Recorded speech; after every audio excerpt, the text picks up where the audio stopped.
Hello, friend.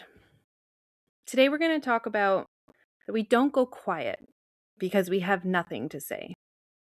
We go quiet because we've been taught that what we have to say doesn't matter as much. And I want to say that again because I think a lot of women heard it and immediately tried to argue with it. No, that's not me. I'm just introverted. I'm just easygoing. I just don't like conflict. Maybe, but I don't think that's the whole story. Because what sounds like personality is often adaptation. Welcome to Lo's Couch. I'm Lo, and this is the space where we say the things we're actually thinking, the messy, honest, uncomfortable things women carry quietly for way too long. And today we're talking about silence. Not literal silence, the kind that happens internally, the swallowing of opinions, the over explaining, the never mind. The rehearsing a sentence in your head and then deciding not to say it. You know what I mean. The smiling while your body is screaming. And what's wild is we often praise women for this. We call them selfless, easygoing, low maintenance, strong. But underneath a lot of that is exhaustion, emotional suppression, survival. Women don't wake up one day and suddenly disappear. It happens slowly, through thousands of tiny moments where being agreeable felt safer than being fully expressed. So today, I want to talk about why. Not what happened to you, not what to do about it, just why. Because once you understand why, you stop seeing yourself as broken and you start seeing the pattern. The first thing most women learn painfully early is that likability matters. More than honesty, more than directness, more than being heard. There's research showing girls are interrupted more often than boys as early as age 4 or 5. And studies found that teachers tend to respond more positively to assertiveness in boys, while labeling similar behavior in girls as disruptive or quote unquote too much. Sound familiar? Too loud, too emotional, too bossy, too opinionated, too sensitive. And maybe nobody said it in those exact words, but your body learned them anyway. You learn to soften your delivery, to laugh after saying something serious, to add sorry onto the end of sentences that didn't require an apology. I remember I think I was 9 or 10, and my sister was arguing something at the dinner table, something she was completely certain about. And someone looked at her and said, "You don't always have to have an opinion on everything." They weren't trying to hurt her. But I learned something that night watching, and I'm sure she did too. I learned that having strong, certain opinions was inconvenient. It was too much. And I spent years after that making my opinions smaller. I'm not saying because of that exact moment, but because of the society we have grown up in. Phrasing things as questions, deferring, saying, "What do you think?" when I already knew what I thought. And here's what I need you to hear. That's not insecurity, that's adaptation. There's actually a name for this in psychology, the likability penalty. Women who communicate in ways associated with leadership are often perceived as less likable socially.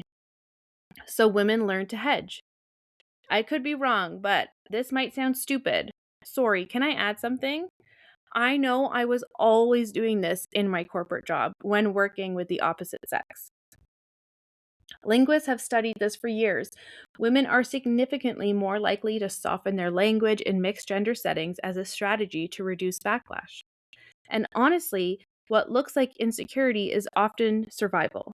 Your nervous system learned that being fully expressed threatened connection, so you became easier to digest. And eventually, you don't just edit your words, you edit yourself. Until one day you're sitting somewhere, a meeting, a dinner table, your own bedroom, and you genuinely don't know what you think anymore. Because you've been editing for so long, the original draft is gone.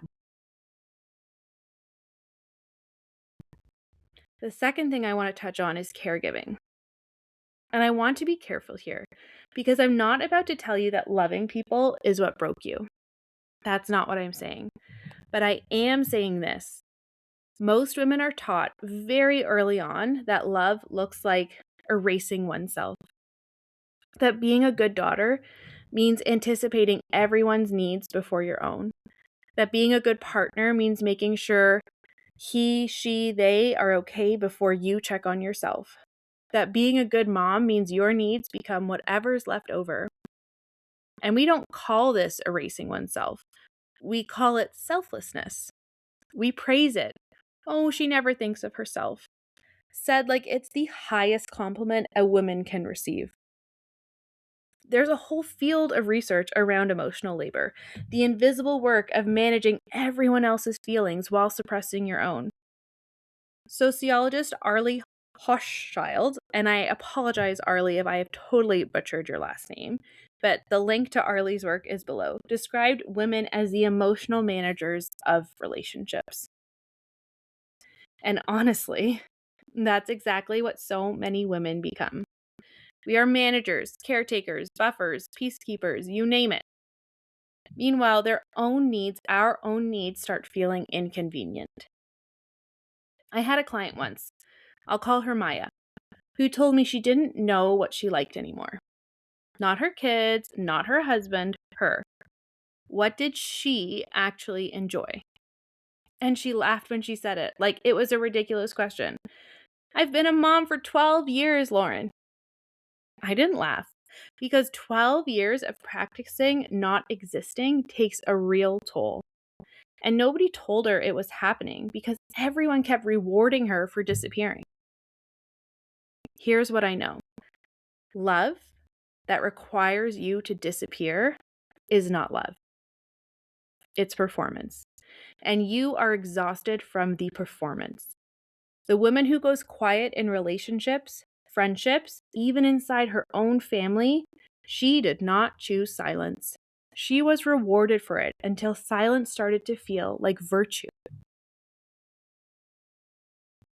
And this next part changed everything for me. When I started learning about trauma and the nervous system. Silence is not just psychological, it's physical. When you spend years swallowing things you wanted to say, overriding your instincts, minimizing your emotions, your body adapts. Your throat tightens, literally. You probably know the feeling. That moment where you need to say something hard and suddenly your voice gets thin, or you start shaking, or your mind goes blank, or you just simply don't say it. That is not weakness. That's your nervous system responding to a perceived threat. There's research showing stress responses can actually inhibit the parts of the brain responsible for language and expression. Meaning sometimes when you say, I couldn't get the words out, you mean that literally. You could not get the words out. According to the polyvagal theory, when the nervous system perceives social danger, rejection, criticism, conflict, disconnection, the body can move into shutdown or freeze states, just like if a bear or a lion was attacking you. Your nervous system is perceiving the danger. And if speaking up once led to humiliation, punishment, disconnection, your body remembers. Bessel van der Kolk talks about this in The Body Keeps a Score, which I have referenced in other podcast episodes. How unspoken experiences don't just disappear, they get stored in the body. In posture, in tension, in breath, in the way someone physically makes themselves smaller. I'm not a therapist, and I want to be clear about that. But I've lived enough life and sat with enough women to know this. The woman who's been quiet for a long time often can't just suddenly use her voice, quote unquote, because the silence isn't just a habit, it's a held pattern. Your body has learned speaking up leads to loss. So it shuts down the impulse before the words even arrive. And chronic self-suppression is exhausting. Psychologists call it emotional dissonance, when what you truly feel and what you present externally stop matching. Research links emotional dissonance to burnout, emotional exhaustion, anxiety, even physical symptoms like muscle tension and fatigue, because pretending to not care is work. Swallowing resentment is work. Performing okayness is work. And your body keeps a score of all of it. Here's what I want to leave you with. Performing okayness is exhausting. Not just emotionally exhausting, but biologically, physically exhausting. When your internal world and your external presentation are constantly different, your nervous system works overtime every single day to try and compute it, holding the distance between what's true and what's performative. And after years of that, you're not just tired. You are depleted in a way sleep does not fix, my friend. Depleted from living two parallel lives, the real one and the performed one. And the distance between them becomes so wide, you stop recognizing yourself. I think a lot of women have been calling this anxiety, or burnout, or depression. And those words may absolutely be accurate. But underneath them is something even deeper: the cost of disappearing. And maybe the saddest part of all of this is how invisible it becomes. Women become so accustomed to self-suppression that they stop recognizing it as suppression. It just becomes our personality. I'm low maintenance. I don't need much. I'm just chill. I don't like conflict. But underneath that is often fear. Fear of being disliked, fear of being abandoned, fear of being perceived as difficult.